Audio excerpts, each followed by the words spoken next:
ముందుగా మన తండ్రి అయిన దేవాది దేవునికి నా హృదయపూర్వక వందనాలు. అలాగే చేరువచ్చిన మీ అందరికీ కూడా ప్రభు పేరిట వందనాలండి. ఒక చిన్న ప్రార్థన చేసుకుందాం.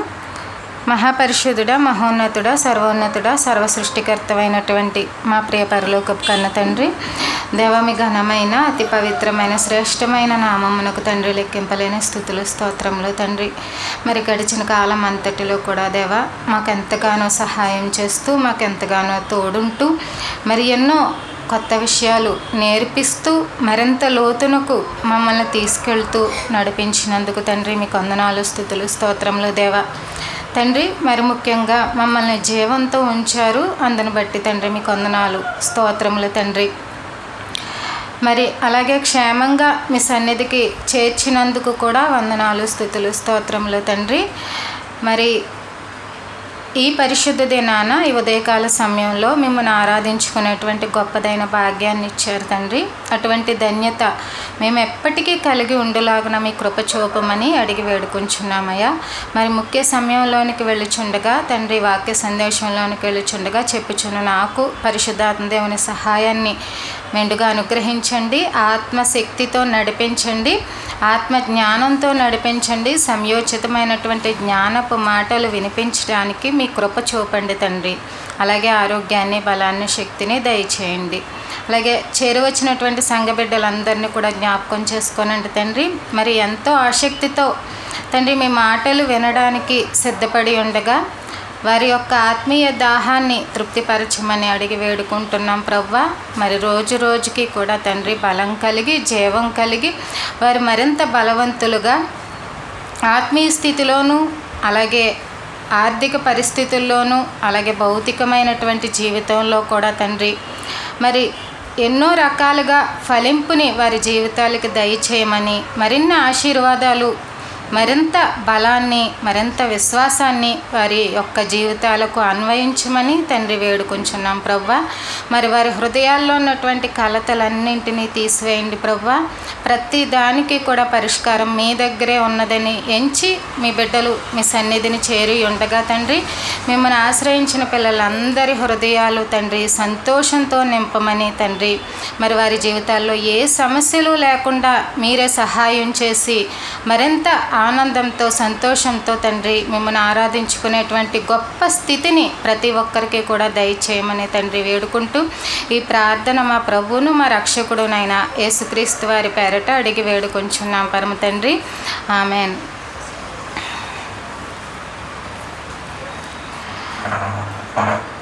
మనం క్రీస్తు గురించి ధ్యానిస్తున్నాం కదా గత వారం నుంచి.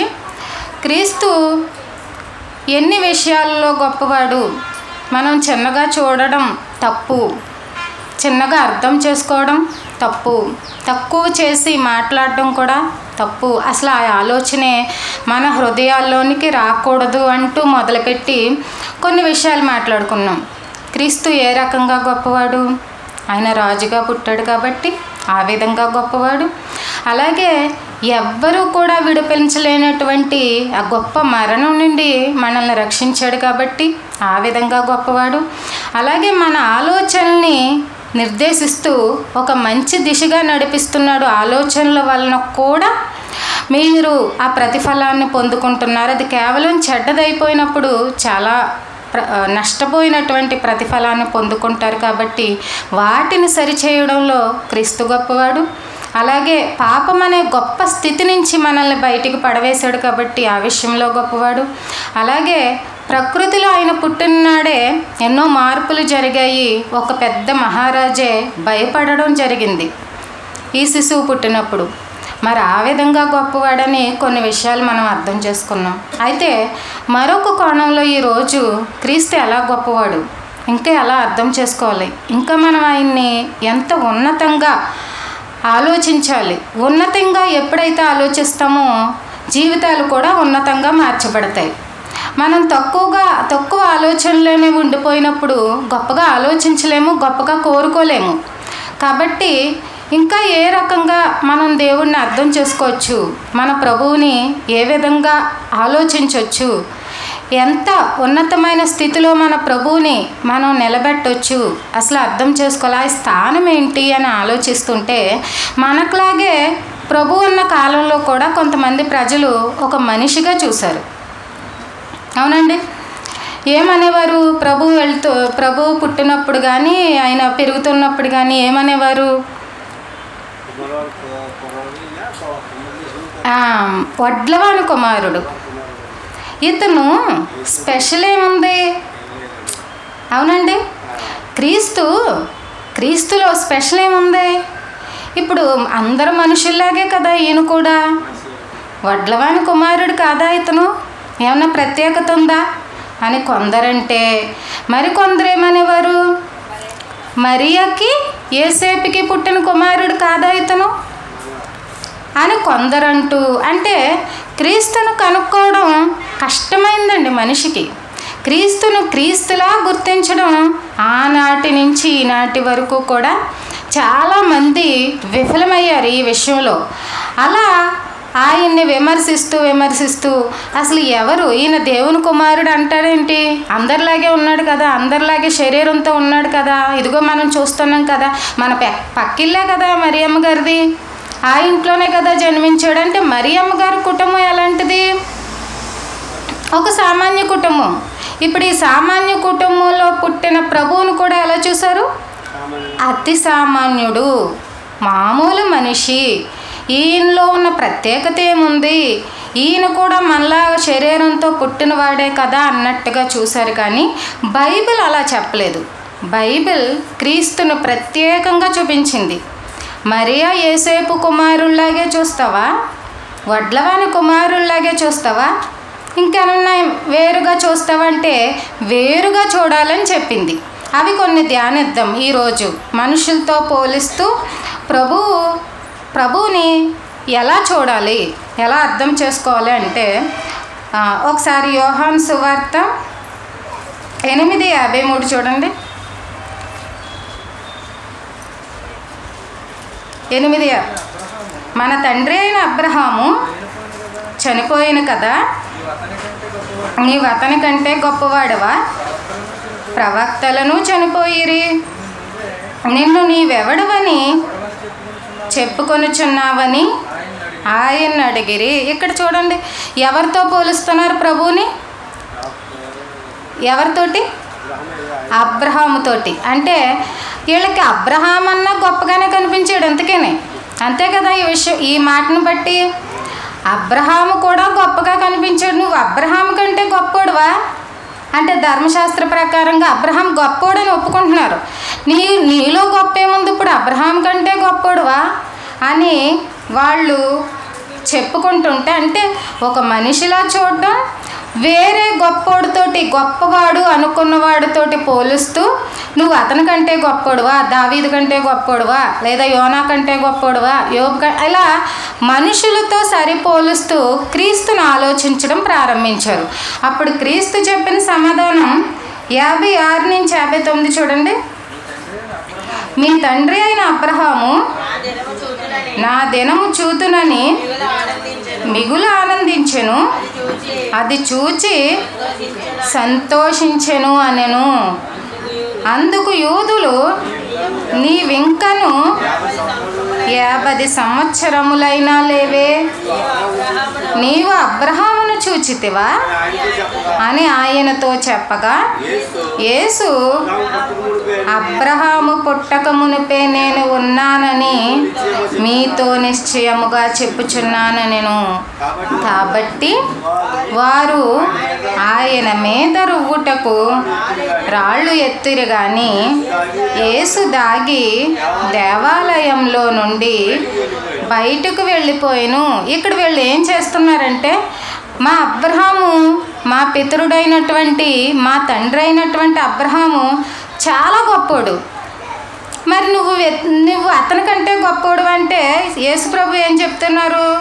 నేను ఆయన కంటే ముందున్నాను. వీళ్ళు అలా లెక్కేశారు. నీకు అసలు పట్టుమని ఒక 50 సంవత్సరాలన్నా లేవే, నువ్వు అబ్రహాముని చూడడం ఏంటి? అబ్రహాం ఏ కాలానికి చెందినవాడు? క్రీస్తు కంటే కూడా ముందు, చాలా వేల సంవత్సరాల ముందు, సుమారు ఒక 2000-3000 సంవత్సరాల ముందు కదా అబ్రహాం పుట్టింది. ఆ కాలంలో ఉన్న అబ్రహాముని క్రీస్తు ఎలా చూడగలడు అంటే భూ లెక్కల ప్రకారంగా ఆ తరం వేరు, ఈ తరానికి చాలా సంవత్సరాల గ్యాప్ ఉంది కదా, మనం చూడలేం కదా అని. అయితే ఇక్కడ ప్రభు ఏం చెప్తున్నారంటే ఒక విషయాన్ని వాళ్ళకి చెప్తున్నారు. నేను అబ్రహాము పుట్టక ముందే నేను ఉన్నాను అని చెప్తున్నారు. అయితే ఆ మాట వాళ్ళు సహించారా? అర్థమైందా మాట? అర్థం కాలేదు కాబట్టి ఏం చేశారు? రాళ్ళు పెట్టి కొట్టడం. అంటే మనకు అందని ద్రాక్ష పుల్లన అన్నట్టు మనకు అర్థం కాకపోతే అర్థం చేసుకోవడానికి ప్రయత్నించడం పోయి ఏదేదో మాట్లాడేస్తున్నాడు, ఏదో పిచ్చిగా చెప్పేస్తున్నాడు అనుకుని ఆయన కొట్టడానికి ప్రయత్నించాడంట. ఇంతకీ ఆ మాటకు అర్థం ఏంటి? నిజంగానే అబ్రహాము ప్రభువుని చూశారండి. అంటే ప్రభువు దినాన్ని, అంటే ప్రభువుని చూడాలని అబ్రహాము గారు చాలా ఎదురు చూశారు. అబ్రహాము చూశాడు ప్రభు. ఇప్పుడు ప్రభు ఉన్నట్టేనా? అక్కడ ఉన్నట్టే. ఇక్కడ అబ్రహాము కంటే ప్రభు ఎందుకు గొప్పోడయ్యాడో తెలుసా? అబ్రహాం తరం ఎంత అన్నాం అనుకోండి, ఏం చెప్తాం? పలానా పలానా పలానా, అంతేనా? దావీదు తరం ఎంత? ఇక్కడి నుంచి ఇక్కడికి, అంటే 60 నుంచి 70 లేదా 70 నుంచి 80, ఎంతో కొంత. అలాగే మోషే కాలం ఎంత? మళ్ళీ అదే ఒక 120 సంవత్సరాల కాలం అయింది. ప్రభు కాలం ఎంత అని చెప్పండి. అప్పుడు ఉన్నాడు, ఇప్పుడు ఉన్నాడు, ఇక ముందు ఉంటాడు. అంటే టైం ఉందా ఆయనకి? లేదు. వీళ్ళకి చెప్పిన విషయం ఏంటంటే, నేను యుగ యుగాలలో ఉన్నవాడను, నేను తరతరాలలో ఉన్నవాడను, నాకు ఆది అంతము లేదు. మరి గొప్పోడా కాదా? ఇక్కడ గొప్పోడండి. ఈ విషయంలో ప్రభువు గొప్పోడు. ఒక మనిషితో పోల్చుకొని ఇతను ఈ మనిషి కంటే గొప్పోడని మనం మాట్లాడకూడదు. ఎందుకంటే మనుషులకి కొంతకాలమే సంబంధం ఉంటుంది. ఇప్పుడు మన తరానికి ఆయన ఇచ్చిన ఆయుష్ వరకునే సంబంధం ఉంటుంది. క్రీస్తుని అలా లెక్కించలేము. యుగ యుగాలలో తరతరాలలో నువ్వు ఎప్పుడు ఏ రోజుకి వెళ్ళిపో, అక్కడ క్రీస్తున్నాడు. తర్వాత ఇంకొకటి మత్తయి సువార్త ఇంకొక రకంగా ఎలాగా 12:42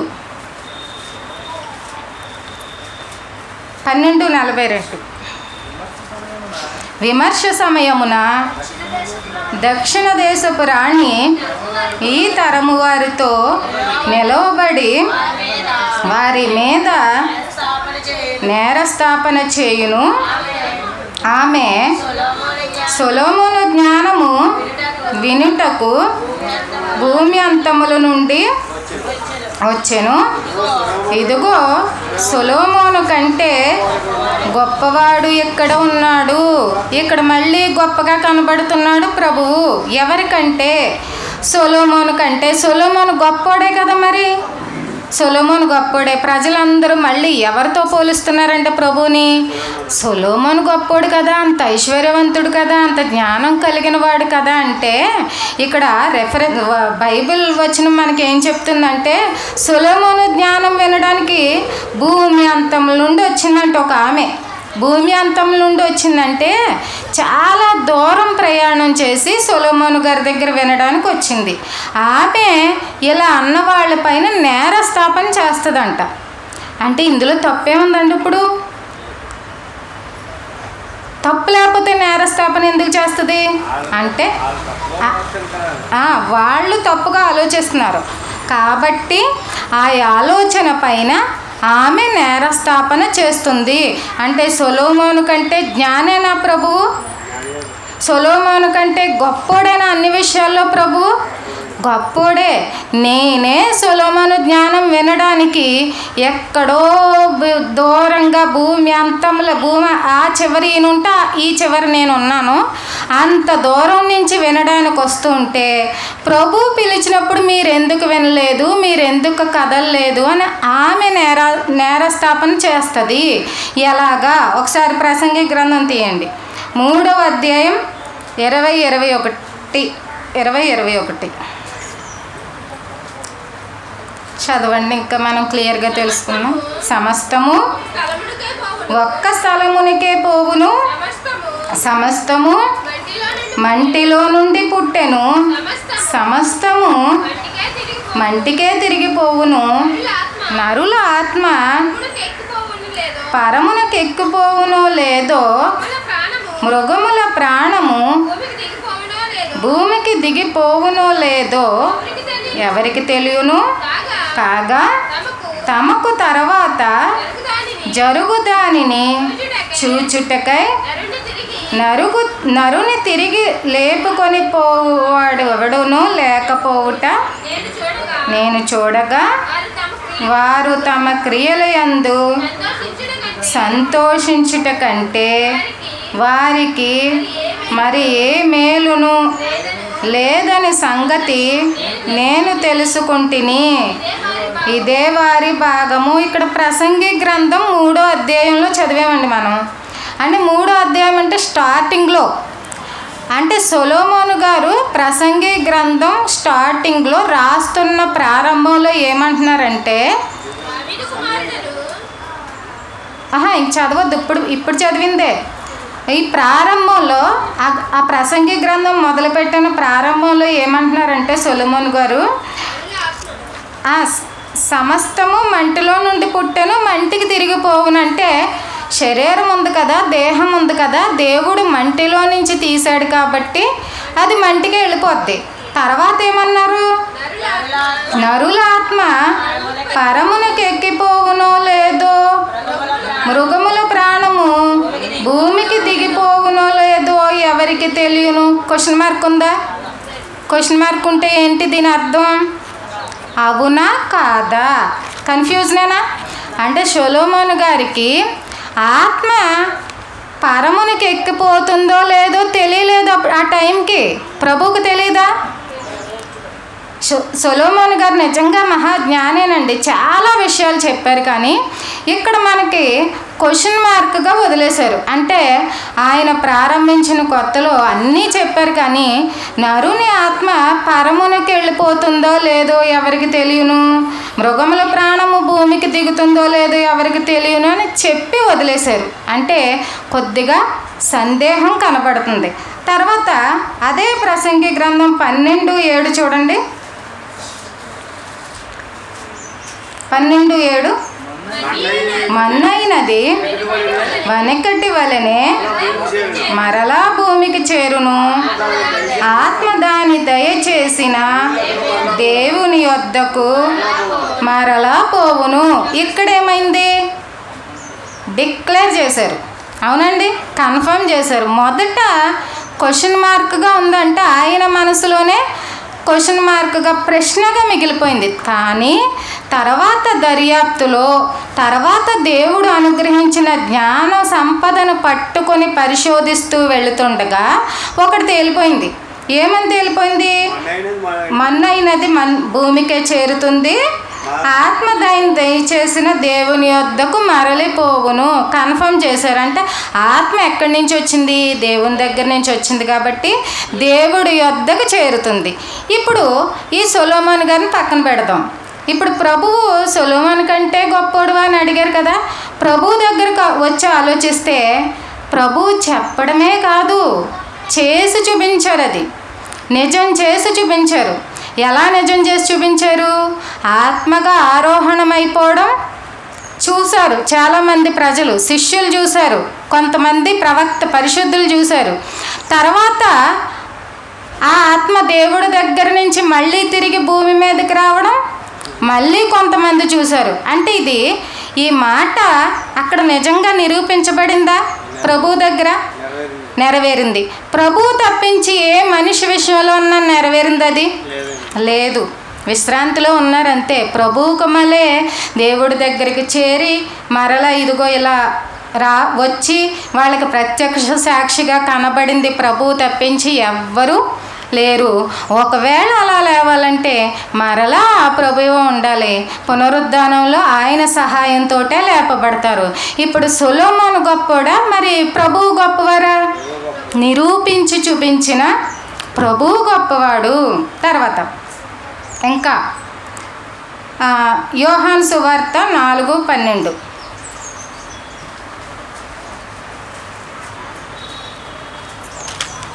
యోహాను 4 తానును తన కుమారులను పశువులను ఈ బావి నీళ్లు త్రాగి మాకిచ్చిన మన తండ్రి అయిన యాకోబు కంటే నీవు గొప్పవాడవా అని ఆయనను అడిగాను.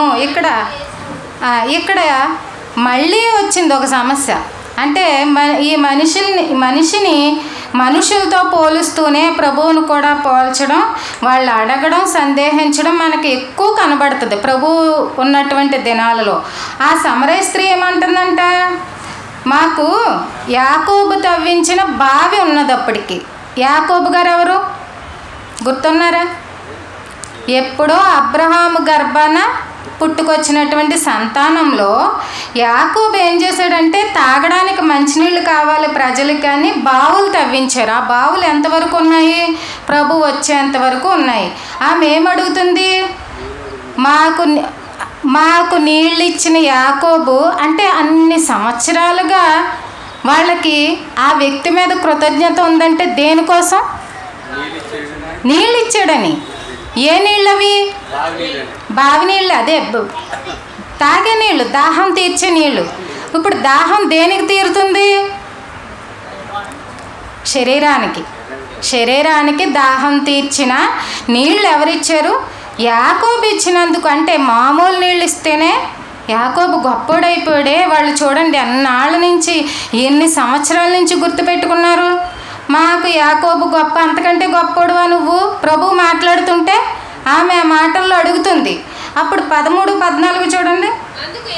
అందుకు యేసు, ఈ నీళ్లు తాగు ప్రతివాడును మరలా దప్పికొనును, నేనిచ్చి నీళ్లు త్రాగువాడెప్పుడును దప్పికొనడు, నేను వానికిచ్చి నీళ్లు నిత్య జీవమునకై వానిలో ఊరెడి నీటి బుగ్గగా ఉండునని ఆమెతో చెప్పాను.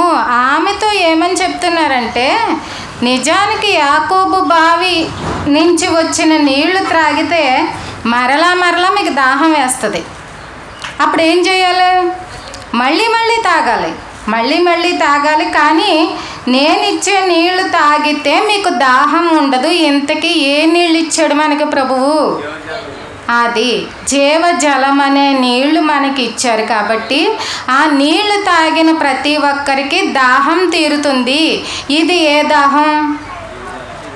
ఆత్మీయమైన దాహం. అంటే ఈ వాక్యము అనే జలాన్ని, జీవము కలిగినటువంటి ఈ వాక్యం అనే జలాన్ని ఎవరు ఎంత ఎక్కువగా తాగితే వాళ్ళు వాడిపోరు అంటే నీరసించిపోరు. శరీరానికి మీరు నీళ్లు తాగకపోతే ఏమవుతుంది? బాడీ డీహైడ్రేట్ అవి నీరసం వస్తుంది, కళ్ళు తిరిగి పడతారు.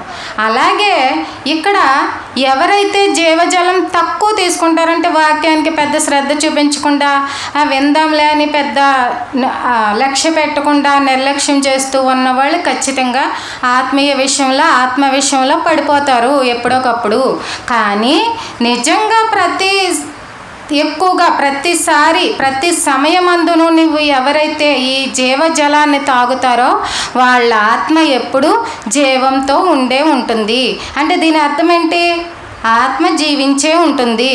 మరి ఈ నీళ్లు, జీవజలం అనే నీళ్లు ప్రభు తప్పించి యాకోబు ఇవ్వగలడా? ప్రభు తప్పించి అబ్రహాం ఇవ్వగలడా? ప్రభు తప్పించి ఇస్సాకు ఇవ్వగలడా? అంటే వాళ్ళందరికంటే గొప్పది ఇచ్చాడండి.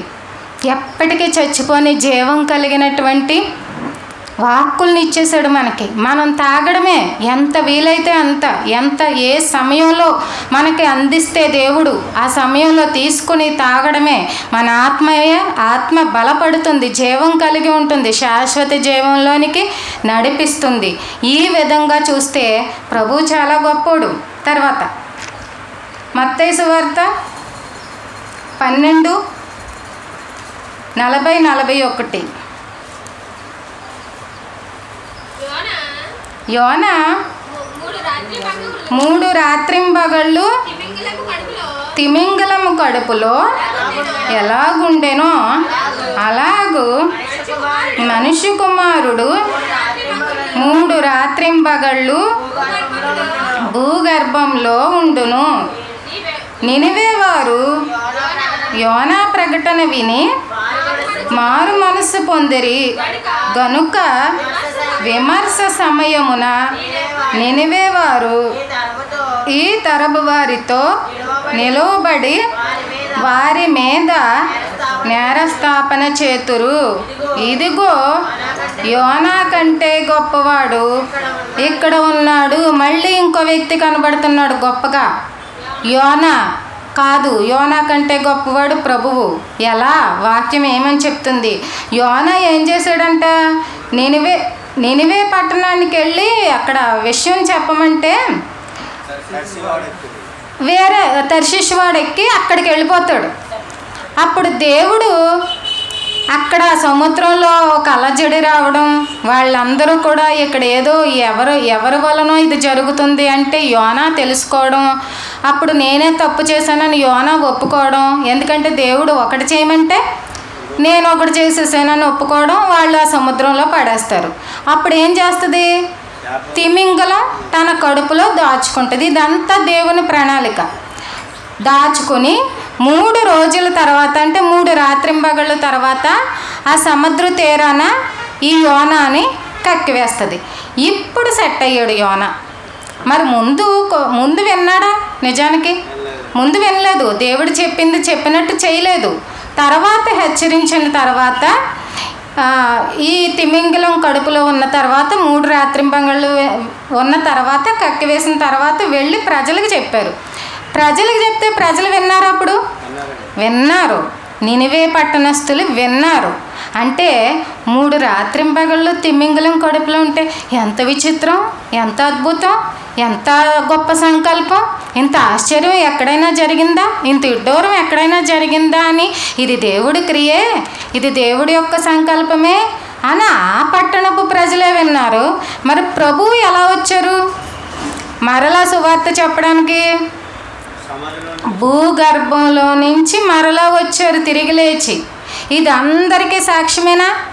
అప్పుడున్న సమకాలికుల ప్రజలకి అందరికీ సాక్ష్యమేనండి. సిలువ వేశారని తెలుసు, ఆయన బంధించారని తెలుసు, సిలువపై చంపారని తెలుసు, 3వ రోజున లేచి మళ్ళీ కనబడ్డారని తెలుసు, ఆరోహణం అయ్యాడని తెలుసు. మరి మీరెందుకు నమ్మలేదు? అప్పుడు ఈ సువార్తను మీరెందుకు నమ్మలేదు? అంటే ఒక తిమింగలం కడుపులో ఉన్న వ్యక్తి వస్తే ఆ పట్టణం వాళ్ళు నమ్మారు. భూగర్భంలో ప్రభువు ఉండి మరలా తిరిగి లేచి పరిశుద్ధుడిగా మహిమగల దేహంతో కనబడి సజీవ సాక్ష్యంగా కనబడి సువార్త చెప్తే నమ్మలేని ప్రజలారా, మీకంటే వాళ్ళే రైటు. ఎందుకంటే యోనాకి చిన్న అద్భుతమే జరిగింది. వాళ్ళు మారు మనసు పొందారు, రక్షింపబడ్డారు, దేవుడి తట్టు తిరిగారు. క్రీస్తు చేసింది ఇంకా అద్భుతమైన సూచక్రియ. ఇది ప్రపంచంలో ఎవ్వరూ చేయలేనిది, ఎవ్వరూ చూపించలేనిది, ఎవ్వరికి సాక్ష్యంగా కనబడింది. క్రీస్తు జీవితంలో కనబడినప్పుడు మీరెందుకు ఆయన తట్టు తిరగలేదు, మీరెందుకు ఆయన మాట విని మారు మనసు పొందలేదు అని నేరస్థాపన చేస్తాడు. కాబట్టి యోనా కంటే క్రీస్తు గొప్పోడు. ఇక్కడ యోనా కంటే క్రీస్తు గొప్పోడు. ఇంకో మాట, ప్రకటన గ్రంథం 19:16.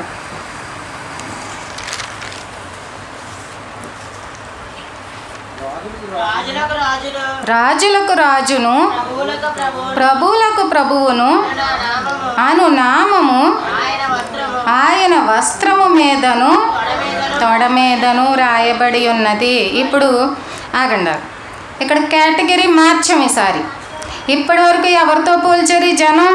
ప్రజలు ప్రవక్తలతో, కొంచెం భక్తిగా ఉన్న పితరులతో పోలుస్తూ అంతకంటే గొప్పడువా, ఎంతకంటే గొప్పడువా అంటే వాళ్ళలో ఉన్న గొప్పతనం చూడడం వచ్చింది. కానీ ప్రభువులో ఉన్నటువంటి ప్రత్యేకత, గొప్పతనం ఘనంగా చూడడం, ఆయన దేవుని కుమారుడిగా అంగీకరించడం కొంతమందికి రాలేదు, తెలియలేదు. కాబట్టి కొట్టాలి, తరమాలి, పగపెట్టుకోవాలి, ద్వేషంతో రగిలిపోయారు కొంతమందికి అర్థం కాక. సరే, వాళ్ళందరినీ పక్కన పెడితే ఇప్పుడు మరలా ఇక్కడ ఏం కనబడుతుంది మనకి? రాజులకు రాజు, ప్రభువులకు ప్రభువు. అంటే రాజు కంటే గొప్పోడు. ఇప్పుడు ఈ రాజు రాజుల కంటే గొప్పోడు, రాజులకే రాజు. అంటే ఇప్పుడు కొంచెం కేడర్ మారింది. ఎలా గొప్పోడయ్యాడు ఎంతకని? అసలు ఈ రాజులు ఎలా ఉన్నారు, ఆ రాజు ఎలా ఉన్నాడు, ఈ రాజుల కంటే ఆ రాజు ఎలా గొప్పోడయ్యాడు? ఒక 2 ఉదాహరణలు చూపిస్తాను మీకు. దానియేలు గ్రంథం 3వ అధ్యాయం 23, 24, 25 చూడండి.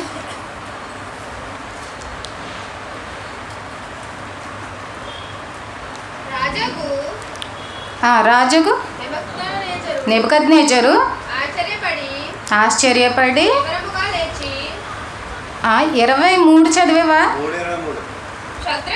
అది అక్కడ షడ్రక్ మేషక్ అబేద్నెగోయను ఆ 3 మనుష్యులు బంధింపబడిన వారై వేడిమి గల మండుచున్న ఆ గుండములో పడగా రాజగు నెబుకద్నెజరు ఆశ్చర్యపడి తీవ్రముగా లేచి, మేము 3 మనుష్యులను బంధించి ఈ అగ్నిలో వేసితిమి కదా అని తన మంత్రులను అడిగాను.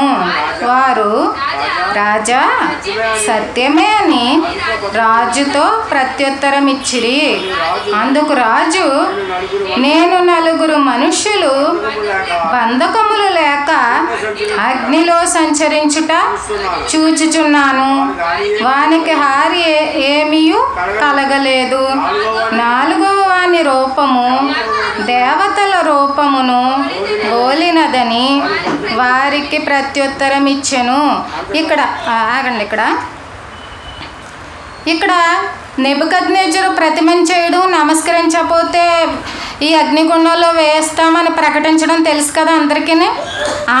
అనుకున్నట్లుగానే వీళ్ళు 3 చేయలేదు. షడ్రక్ మేషకు అబేద్నెగో అని వాళ్ళు, మేము ప్రతిమకు నమస్కారం చేయం, మా దేవుడినికి మేము ప్రార్థించుకుంటామని వాళ్ళు చేయలేదు.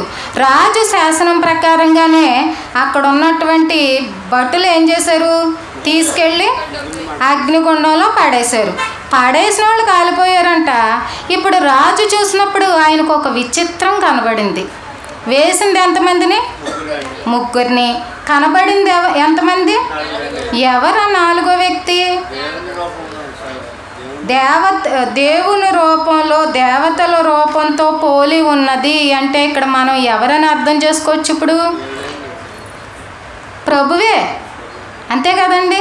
ఇప్పుడు తండ్రి ఆజ్ఞాపించినప్పుడు, తండ్రి కోరుకున్నప్పుడు ప్రతి పనికి కదిలింది ఎవరు? అయితే ప్రభు అన్న రావాలి, లేదా పరిశుద్ధాత్మ దేవుడన్నా రావాలి. పరిశుద్ధాత్మ దేవుని పని ఏంటో మనకు తెలుసు. సత్యమందు ప్రతిష్ఠింప చేయడం, దేవుని కోసం బ్రతికేలా మనకు సహాయం చేయడం, పాపానికి వెళుతుంటే మనలో ఉండి మన మనసాక్షి చేతే మనల్ని గద్దించడం. ఇక్కడ ఈ రాజు నెబుకద్నెజరు అనే రాజు నా మాట ఎందుకు వినలేదు అని అగ్నిగుండంలో వేసేసాడు. ఆ రాజు వీళ్ళకున్న యథార్థతను బట్టి వాళ్ళని విడిపించడానికి ఆ అగ్నిగుండంలోనికి దూకి అగ్ని ఏమీ హాని చేయకుండా తీసుకురాగలిగాడు. వేసినోడు గొప్పోడా, బయటికి తీసినోడు గొప్పోడా? ఇక్కడ అంతే అండి, చాలా గొప్పోడు కదా. ఇక్కడ ఏ రాజు చేయగలడండి ఈ పని? ఎవ్వరూ చేయలేరు. అగ్నిలోకి దూకి వాళ్ళ 3 పట్టుకొని బయటికి సంచరించినట్లంటే వాళ్ళు అందరూ అక్కడే ఉన్నారు. అగ్ని ఏ హాని చేయలేదు. వేసేసిన వాళ్ళు కాలిపోయారు. ఇంకా చివరిన ఉండగానే కాలిపోతే వీళ్ళని మాత్రమే అసలు 4 కనబడుతున్నారేంటి? నేను 3 వేస్తే అంటే రాజు దిగొచ్చి కాపాడి రక్షించిన రాజు ఎప్పటికీ గొప్పోడేనండి. అంటే అగ్ని మీద ఏ రాజు కన్నా అధికారం ఉంటుందా? లేదు. నీటి మీద ఏ రాజు కన్నా అధికారం ఉంటుందా? ఏ రాజుకి లేదు, ఏ ప్రభుత్వాలకి లేదు. ప్రభు ఒక్కరే తుఫాన్ వస్తే గద్దించాడు. తుఫాన్ ఏమైంది? అప్పుడు ఆగిపోయింది. ఏది ఎవరినైనా అలా అధికారంతో గద్దించమనండి, ఎక్కడ జరుగుతుంది? అవుతుందండి. మరి గొప్పోడైనా రాజులకి రాజేనా? మరి నిజంగా ప్రభువేనా ఈ రాజు? గొప్పోడేనా? గొప్పవాడేనండి. వేసేసి కాల్చేద్దాం అనుకున్నాడు గొప్పోడు కాదు. తన బిడ్డల కోసం తనే వచ్చి స్వయంగా వాళ్ళకి అది ఏ హాని చేయకుండా బయటికి లాక్కొచ్చి రక్షించినోడు చాలా గొప్పోడు. ఆయనకి అధికారం ఉంది, ప్రతి దానిపైన అధికారం ఉంది.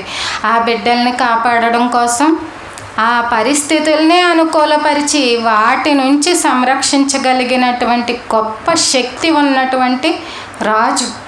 ఇంకొక ఆశ్చర్యకరమైన సందర్భం కూడా చూద్దాం. 2వ రాజులు 18వ అధ్యాయం 29, 30, 31 చదవండి.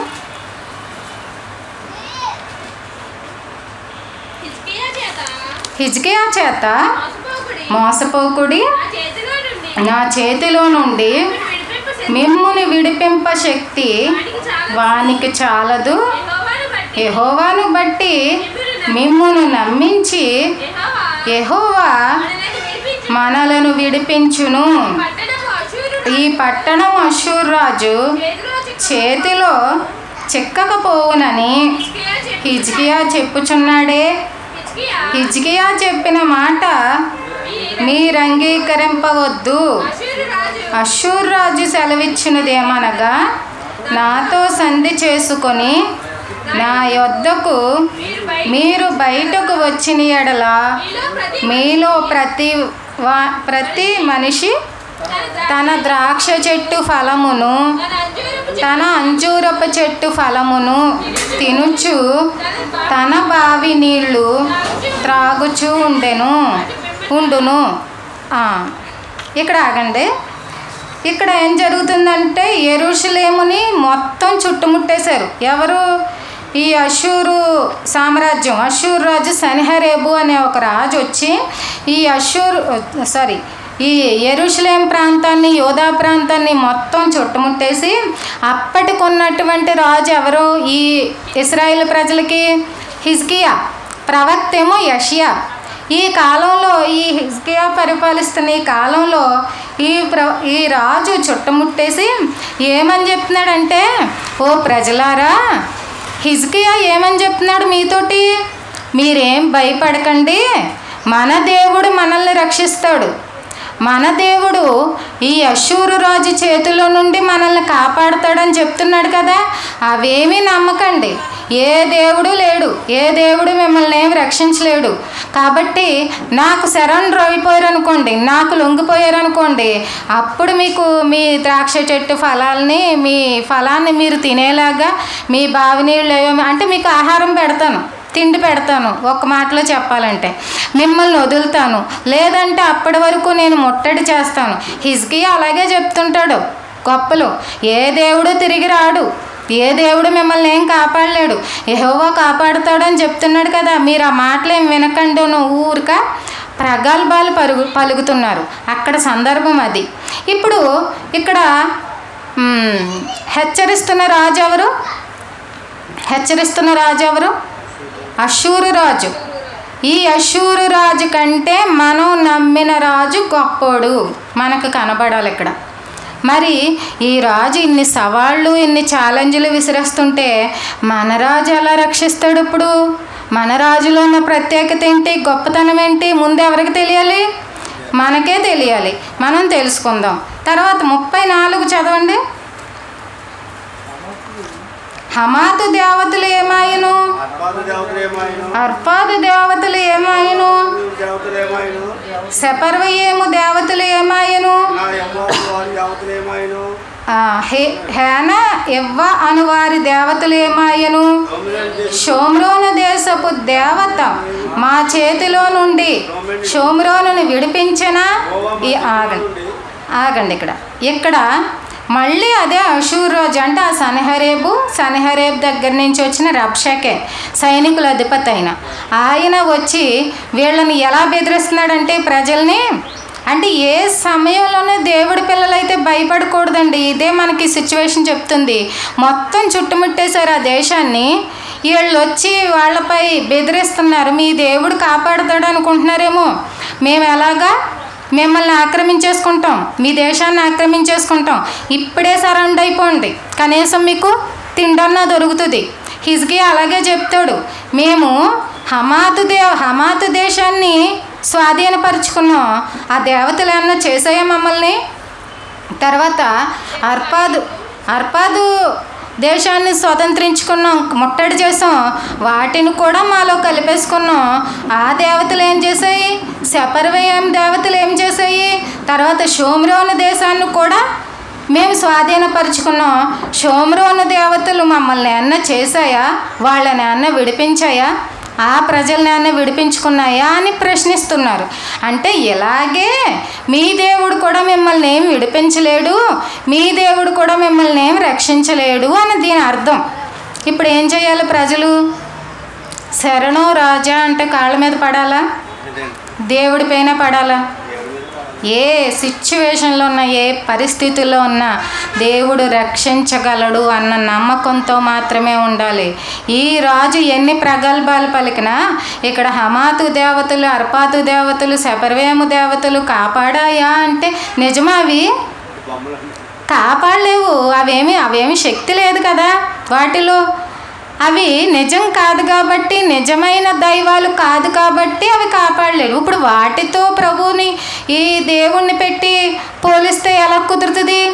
ఈ దేవుడు వచ్చి రక్షించగలడు కదా. అంతకుముందే ఎన్నో జరిగాయి, ఎన్నో అద్భుతాలు జరిగాయి, ఎంతోమందిని రక్షించుకున్నాడు. అంటే ఇతను ఏంటంటే, మనం ఇప్పటికి చాలా దేశాలు ఓడించేసాం కదా, జయించేసాం కదా, వాళ్ళు ఏమన్నా వచ్చి చేశారేంటి మనల్ని? ఏమన్నానే వాళ్ళ దేవుళ్ళు అన్న కథలొచ్చి మన చేత విడిపించారేంటి? ఇక అలాగే ఇది కూడా, వీళ్ళు కూడా ఏదో యెహోవా తండ్రి అంటున్నారు, వస్తాడంటాడు, రక్షింపబడతాము మేము అని ఏదో ఒక నమ్మకంతో ఉన్నారు. కానీ ఆ హిజ్కియా ఏదో చెప్తున్నాడు, కానీ మీరేమి నమ్మకండి, మిమ్మల్నే కాదు ఇంతకుముందు చాలా దేశాలు మేము ఇలా స్వాధీనం చేసుకున్నామని గొప్పలు చెప్తున్నారు. అంటే వీళ్ళు బలహీనపడాలి కాబట్టి. అప్పుడు మరి దేవుడు ఇన్వాల్వ్ అవ్వాలి. దేవుడినే ఆశ్రయించారు కాబట్టి, దేవుడినే వేడుకుంటున్నారు కాబట్టి, ఈ సమస్య నుంచి ప్రజల్ని ఎలా రక్షించారో మనం చూద్దాం. ఇప్పుడు 2వ రాజులు 19:6 చదవండి. ముందు 6. యెషయా వారితో ఇట్లా, నేను మీ యజమానునికి ఈ మాట తెలియచేయుడి, యెహోవా సెలవిచ్చినదేమనగా, అష్షూరు రాజు పనివారు నన్ను దూషింపగా నీవు వినిన మాటలకు భయపడవద్దు. అతనిలో ఒక ఆత్మను నేను పుట్టింతును, అతడు వదంతి విని తన దేశమునకు వెళ్ళిపోవును, తన దేశమందు కత్తి చేత అతని కోల చేయుదును. ఇక్కడ యెషయా అనే ప్రవక్తతో ఆలోచించాడండి హిజ్కియా ఏం చేశాడంటే, దేవుణ్ణి ప్రార్థించి దేవుణ్ణి వేడుకొని, ఇప్పుడు ప్రవక్తలు ఏం చెప్తారు? దేవుడు ఆలోచన చెప్తారు. అప్పుడున్న ప్రవక్త ఎవరు? యెషయా. కాబట్టి మీరు వెళ్ళి ప్రవక్త ఏం చెప్తాడు అంటే, దేవుడు యొక్క ఆలోచన ఎలా ఉందో కనుక్కుని రండి అంటే, యెషయా ఏమని సమాధానం చెప్పారంటే, మీ యజమానికి ఇలా చెప్పండి, దేవుడు ఏం చెప్తున్నారంటే, అష్షూరు రాజు వచ్చి భయపెట్టినా, అష్షూరు రాజు దగ్గర ఉన్న సైన్యం వచ్చి భయపెట్టినా మీరేమీ భయపడవద్దు. అతను ఎక్కడి నుంచి వచ్చాడో అక్కడికి వెళ్ళిపోతాడు. అంటే అతనికి ఒక వార్త వినబడుతుంది. ఆ వార్త విన్న తర్వాత తన సొంత దేశానికి వెళ్ళిపోతాడు, అక్కడ చేస్తాడు. అంటే మరి యుద్ధాలు గట్ట ఏమీ లేవా ఇప్పుడు? అంత లేదు ఇంక అతనికి. అంటే ఇప్పటి వరకు రంకెలు వేసాడు కదా దేవుడి పైన, ఎవరు వస్తారో రమ్మనండి, మేము చాలా దేశాలు ముట్టడి చేసాం, మేము చాలా దేశాలు జయించేసాం, స్వాధీనం చేసుకున్నాం, వాళ్ళు ఏం చేయలేకపోయారు మమ్మల్ని అని అన్నాడు కదా. ఎక్కడి నుంచి వచ్చాడో అక్కడికి వెళ్ళే చచ్చిపోతాడు. మీ మీద కత్తి ఏమీ పడదు, మీరేం భయపడకండి, మీరు క్షేమంగా ఉంటారు, మీరు ధైర్యంగా. ఈ మాట ఎక్కడి నుంచి వచ్చింది? దేవుడి నుంచి యెషయా దగ్గరికి వచ్చింది. యెషయా ఎక్కడికి పంపించాడు? హిజ్కియా దగ్గరికి పంపించాడు. ఇప్పుడు ఈ రాజు ఏం చెయ్యాలి? ప్రజల్ని ధైర్యపరుస్తున్నాడు, మీరేం భయపడకండి, వాళ్ళు వచ్చి ఎన్ని కబుర్లు చెప్పినా సరే మన దేవుడు మనల్ని కాపాడతాడంట, రక్షిస్తాడంట. ఈ అష్షూరు రాజు మనల్ని తాకను కూడా తాకలేడంట. మరి ముట్టడి చేసేసాడు అప్పటికే దేశాన్ని. చుట్టూ ప్రాకారాల చుట్టూ వాళ్ళ సైన్యమే ఉంది. ఇప్పుడు ఎలా కాపాడాడు, ఆశ్చర్యంగా ఎలా రక్షించాడు అది చూద్దామండి. అది బాగుంటుంది ఆ సందర్భం. 35, 36 చూడండి. ఆ రాత్రియే యెహోవా దూత బయలుదేరి అష్షూరు వారి దండుపేటలో చొచ్చి 185,000 మందిని హతము చేసెను. ఉదయమున జనులు లేచి చూడగా వారందరూ మృత కళేబరములై ఉండిరి. అష్షూరు రాజైన సన్హెరీబు తిరిగిపోయి నినివే పట్టణమునకు వచ్చి నివసించిన తరువాత అతడు నిస్రోకు అను తన దేవత మందిరమందు మొక్కుచుండగా అతని కుమారులైన అద్రమెలెకును షరెజెరును ఖడ్గముతో అతన్ని చంపి అరారతు దేశంలోనికి తప్పించుకుని పోయిరి. అప్పుడు అతని కుమారుడైన ఏసరద్దోను అతనికి మారుగా రాజాయను. ఇక్కడ ఏమైందంట, ఆ దేవుడు ఈ మాట, ఈ వర్తమానం పంపించిన ఆ రాత్రే ఒక దూత వచ్చి అష్షూరు సైన్యంలో ఈ అష్షూరు వారి దండులో ఉన్న ఎంతమందిని చంపేసింది? 185,000 మందిని ఒకే ఒక్క నైట్ చంపేసింది, హతము చేసేసి వెళ్ళిపోయింది. ఇప్పుడు ఉదయానికి తెలుస్తుంది కదా అందరికీ. ఈ వార్త ప్రజలందరిలోనికి వినబడిపోయింది. ఈ ప్రజలందరికీ వినబడినప్పుడు ఈ అష్షూరు రాజుకు కూడా వినబడింది. ఆ మాట విన్న తర్వాత అతను మళ్ళీ ఎక్కడికి వెళ్ళిపోయాడంట? నినివే పట్టణానికి వెళ్ళిపోయాడంట. అక్కడ అతని దేవత గుళ్ళో మొక్కుకుంటున్నాడంట. అంటే ఏమాత్రమో భయం పుట్టిందా లేదా? పుట్టింది కదండి. ఎప్పుడు వెళ్తాడు దేవుడి దగ్గరికి? ఇప్పుడు వరకు మరి ఇక్కడ తొడల కొట్టినవాడు ఎంత సైన్యం ఒకే ఒక్క నైట్కి చచ్చిపోయారు. ఎంతమంది లక్షల మంది ప్రజలు చచ్చిపోయారు. అంటే సైనికుడు అంటే చిన్నోడు అయ్యి ఉండడు. సైనికుడు అంటే కొద్దిగా యుద్ధం చేయగలిగిన వాళ్ళే. అంత విద్యలు తెలిసిన వాళ్ళలో 185,000 మంది ఒకేసారి హతమైపోయారు ఒకే ఒక రాత్రి కంటే. అతనికి ఎక్కడో తెలియని ఎంత భయం కలిగింది. వెళ్ళిపోయాడు. అతను వచ్చిన చోటికి ఇంకెక్కడ ఉండటం ప్రమాదం అనుకున్నాడో ఏమో, అక్కడికి వెళ్ళిపోయాడు. అక్కడికి వెళ్ళిపోయిన తర్వాత ఎవరు చంపేశారు? అతని కుమారులే చంపేశారు. అతని కుమారులే చంపేశారు. అంటే ఎంత బతికి ఇంటెనకాలు చచ్చినట్టు అంటారు చూడండి. సేమ్ అదే జరిగింది అష్షూరు రాజుకి. ఇప్పుడు ఇంతకుముందు ఏమని చెప్పాడు అతను? నేను ఆ దేశాన్ని ఈ దేశాన్ని అన్నీ జయించేశాను. వాళ్ళ దేవుళ్ళు ఎవ్వరూ నా చేతిలోంచి విడిపించలేరు, మీ దేవుడు కూడా నా చేతిలోంచి విడిపించలేరు అన్న వ్యక్తే తన సొంత దేశానికి వెళ్ళి తన సొంత గుడిలో, అతను మొక్కుతున్న గుడిలో అతని కుమారుల చేతే చంపబడ్డాడు. ఇంతకీ యుద్ధం చేసిన రాజు ఎవరు? దేవుని దూత, అంటే దేవుడి పక్షంగా వచ్చిన ప్రభువు.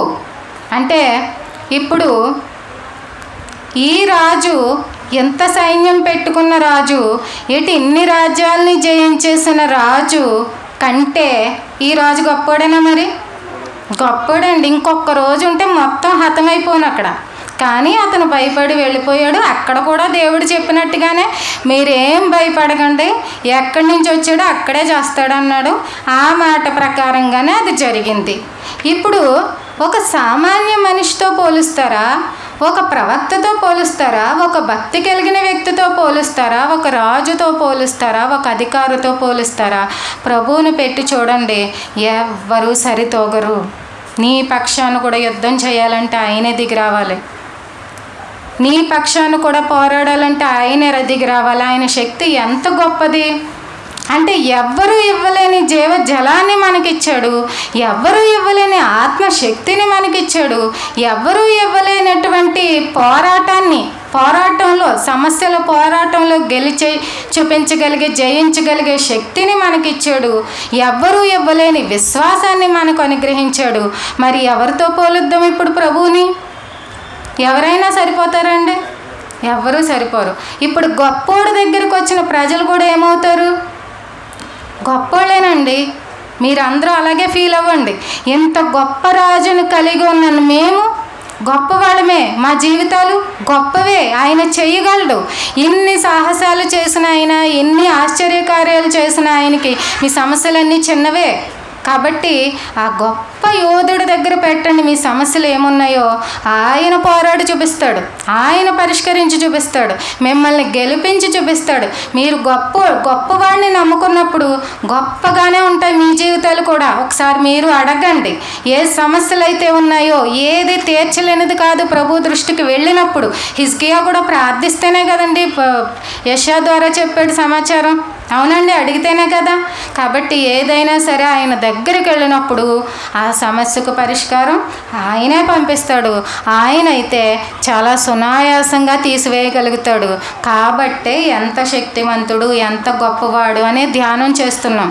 ఎందుకంటే ఆయన యొక్క శక్తిని, గొప్పతనాన్ని మనం అర్థం చేసుకున్నప్పుడు చిటికెన వేలుతో తీసేయగలడు. అగ్నిగుండం నుంచి తన బిడ్డల్ని కాపాడుకున్న దేవుడు, రాజు యొక్క చేతుల్లోంచి, అంత గొప్ప సైన్యం నుంచి తన బిడ్డల్ని రక్షించుకున్న దేవుడు. మీరు వేటిలో ఇరుక్కున్న పోయారో వాటిలోంచి రక్షించలేని అసమర్థుడైతే కాదు, సమర్థుడే. కాబట్టి నమ్మి బలంగా ప్రార్థించండి. మీరు కూడా గొప్ప గొప్ప విజయాలు చూస్తారు. దేవుడు మీ రాజు అయి ఉండాలి, ప్రభువే మీ రాజు అయి ఉండాలి, ప్రభువే మీ జీవితాలకు అధికారిగా ఉండాలి, ప్రభువే మిమ్మల్ని నడిపించే ఒక గొప్ప గురువుగా ఉండాలి. అట్టి స్థితిలో మీరందరూ కూడా ఉండాలని, ఇంకా ఫలించాలని, అభివృద్ధి పొందాలని కోరుతూ నా మాటలు ముగిస్తున్నానండి. ఒక చిన్న ప్రార్థన చేసుకుందాం. మహోన్నతుడా, మహాపరిశుద్ధుడా, సర్వోన్నతుడా, సర్వశక్తిమంతుడైనటువంటి మా ప్రియ పరలోక కన్న తండ్రి, దేవా మీ ఘనమైన నామానికి తండ్రి లెక్కింపలేని స్తుతులు, స్తోత్రములు. దేవా తండ్రి, మా జీవితాలని ఈ క్షణమే మీ చేతుల్లో పెడుతున్నాం ప్రభువా.